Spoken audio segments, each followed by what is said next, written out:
Hello students, कैसे हैं आप सभी? और सब बढ़िया बढ़िया ही होगा। और आप सब अपना ध्यान भी रख रहे होंगे। तो आज हम लोग पढ़ेंगे प्रोजेक्ट शेड्यूलिंग। प्रोजेक्ट शेड्यूलिंग के बारे में हम लोग शुरू करते हैं। Okay. Project scheduling, scheduling of a software project can be done by prioritizing various task. इसका मतलब ये है कि प्रोजेक्ट का, जो भी आपके पास प्रोजेक्ट्स होते हैं, हर प्रोजेक्ट्स में एन नंबर ऑफ टास्क होते हैं। टास्क को प्रियोरिटाइज कर लेंगे। प्रियोरिटी का मतलब होता है किस काम को पहले करना है, किस काम को बाद में करना है। जैसे मान लीजिए कि आपको दिन भर में 10 काम है, तो 10 काम में सबसे इम्पोर्टेंट काम को आप सबसे पहले रखेंगे, और उनसे कम इम्पोर्टेंट को उसके बाद, फिर सबसे कम इम्पोर्टेंट को सबसे लास्ट में करेंगे। तो इसी को हम प्रियोरिटाइजिंग कहते हैं, प्रियोरिटाइजिंग ऑफ वेरियस टास्क। और नेक्स्ट पॉइंट लिखा है priority of project based on cost, time and duration. जिस प्रोजेक्ट में कॉस्ट सबसे ज़्यादा लगने वाली है, जैसे मान लीजिए आपके पास एक प्रोजेक्ट है, उसमें आपके पास 50 टास्क हैं, तो उन 50 टास्क में सबसे ज़्यादा कॉस्ट किन टास्क पे लगने वाली है, सबसे ज़्यादा टाइम किस पे लगने वाला है, सबसे ज़्यादा ड्यूरेशन किस पे लगने वाला है। तो इसके अकॉर्डिंगली आप टास्क को प्रियोरिटाइज कर सकते हैं। आप टास्क को भी प्रियोरिटाइज कर सकते हैं और प्रोजेक्ट को भी प्रियोरिटाइज कर सकते हैं। मीन्स प्रोजेक्ट को प्रायोरिटाइज करने का मतलब है किसी भी सॉफ्टवेयर कंपनी के पास एन नंबर ऑफ प्रोजेक्ट्स होते हैं। तो एन नंबर ऑफ प्रोजेक्ट्स में जिन प्रोजेक्ट्स को उनको पहले करना है उसकी प्रायोरिटी हाई कर देंगे। जिन प्रोजेक्ट्स में थोड़ा सा मार्जिनल डिलीवरी है, मार्जिनल टाइम डिलीवरी मिली है, तो उसको थोड़ा सा लेट कर देंगे। किसी प्रोजेक्ट्स में ऐसा है कि अभी उसमें कुछ कन्फ्यूजन्स हैं, कुछ उसमें एग्रीमेंट होना बचा है, तो उसको लास्ट में कर देंगे। तो प्रोजेक्ट्स पे भी प्रायोरिटी बनाई जा सकती है। ओके। शेड्यूलिंग के लिए कुछ टेक्निक्स हैं। There are some scheduling techniques and all these techniques are graphical techniques. Graphical का मतलब होता है in the form of picture, in the form of graph, in the form of table, in the form of node, in the form of vertex. That means all these scheduling techniques are the pictorial representation of scheduling, and these techniques are work breakdown structure, flow graph, Gantt chart और timeline chart, और programme evaluation review technique. इसको PERT भी कहते हैं, PERT, PERT. अब एक एक करके इसको हम लोग देख लेते हैं। This is work breakdown structure. जैसा कि नाम से समझ में आ रहा है, work breakdown structure means break big task into a small task. That means a project contain many phases, or you can say a project can be prepared by following different type of phases, and these phases are the part of the project. तो जैसा कि figure में depict हो रहा है कि एक software project है, उसमें छोटे छोटे बहुत सारे फेजेस होते हैं, like analysis, like design, coding, testing, maintenance, implementation. There are several types of phases. these are the breakdowns of software project. And the design is a subordinate of software project. Coding is a subordinate of software project. That means part of the. We can also subdivided the subordinate. Like we can also divide the designing. Like in the we will divide designing into input design, output design, report designs, process design, anything. इसी तरीके से हम coding को भी design कर सकते हैं, इसी तरीके से टेस्टिंग को भी डिवाइड कर सकते हैं, ब्रेक डाउन कर सकते हैं। टेस्टिंग का भी सब ब्रेक डाउन कर सकते हैं।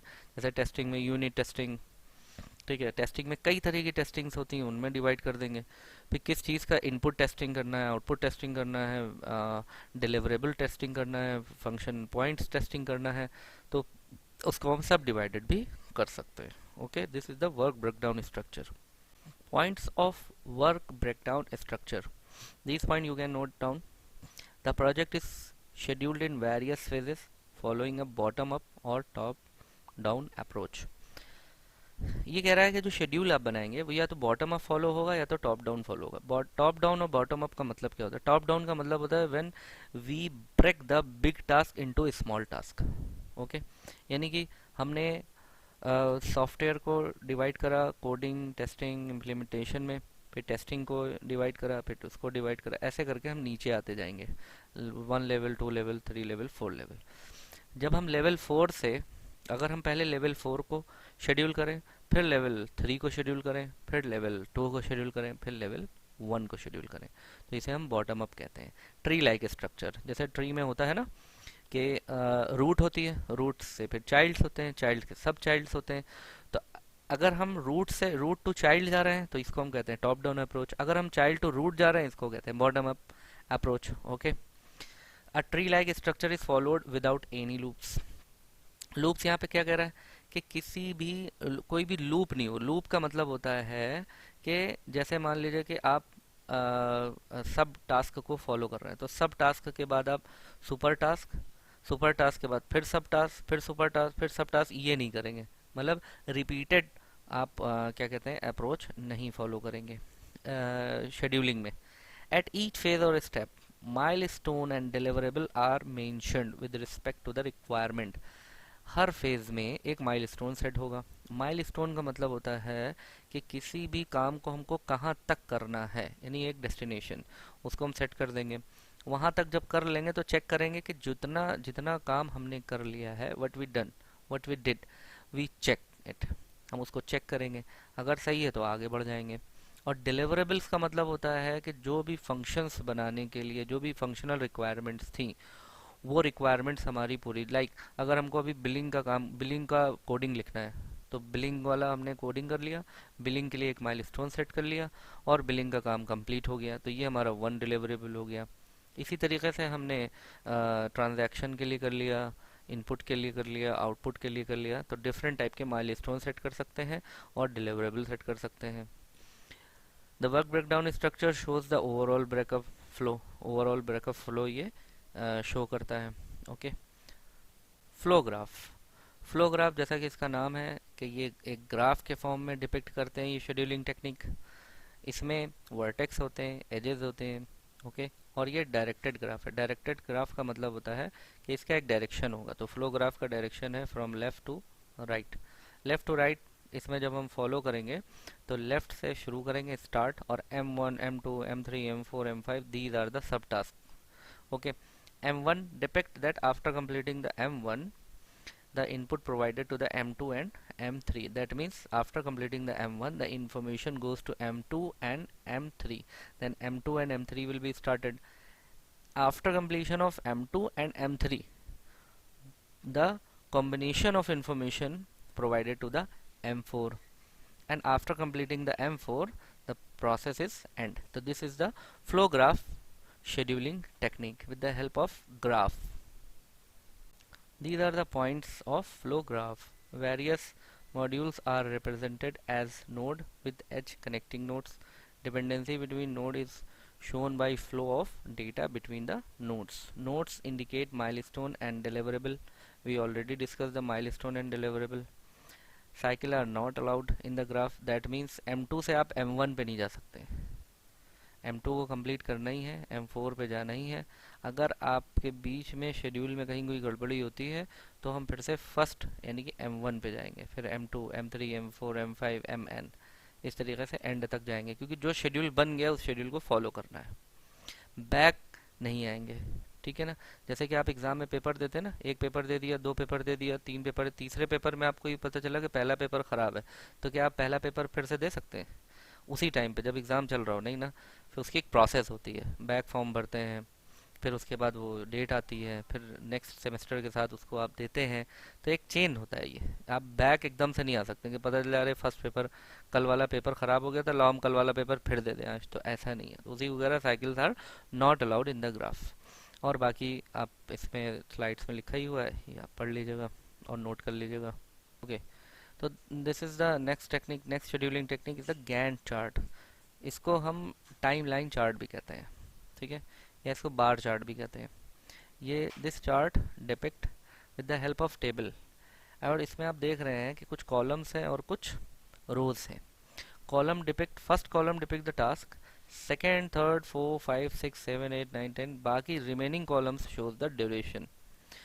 And task that means first column shows the task like a एक टास्क है ये, it could be a analysis. अब जैसे कोई भी प्रोजेक्ट शुरू करेंगे तो कहाँ से शुरू करेंगे, एसडीएलसी को आप याद करिए, यानी कि आप कहाँ कहाँ से चाहेंगे शुरू करेंगे, रिक्वायरमेंट एनालिसिस, फिर डिज़ाइनिंग, फिर कोडिंग, फिर टेस्टिंग, फिर इम्प्लीमेंटेशन, फिर इवेलुएशन, देन मेंटेनेंस। तो किसी भी प्रोजेक्ट में जो भी फर्स्ट टास्क है वो यहाँ पर शो कर रहा है ए, एंड A1 एंड A2 क्या है, these are the subtask and a milestone is set. जैसा कि हम लोगों ने पहले भी डिस्कस करा था कि एक कंप्लीट टास्क के लिए एक माइलस्टोन डिसाइड कर देंगे, तो ए के लिए एक माइलस्टोन है, बी के लिए एक माइलस्टोन है, सी के लिए एक माइलस्टोन है, डी के लिए एक माइलस्टोन है, ऐसे E F G H I J K L M जितने भी टास्क हों। ठीक है। अब यहाँ पे वीक 1, वीक 2, वीक 3, वीक 4 लिखा है, यानी कि ये जो प्रोजेक्ट है, जो भी XYZ प्रोजेक्ट ये है, ये 4 वीक में ख़त्म हो जाएगा। पहले वीक में देखिए A1 और A2 खत्म हो रहे हैं, दूसरे वीक में B1 और B2 खत्म हो रहे हैं, तीसरे वीक और दूसरे वीक का एंड से C1 शुरू हो रहा है और C1 खत्म हो रहा है वीक 3 में। और अगर हम देखेंगे वीक 4, तो वीक 4 में स्टार्ट हो रहा है D1 और D2 एंड हो रहा है, और हर एक का एक माइलस्टोन सेट है।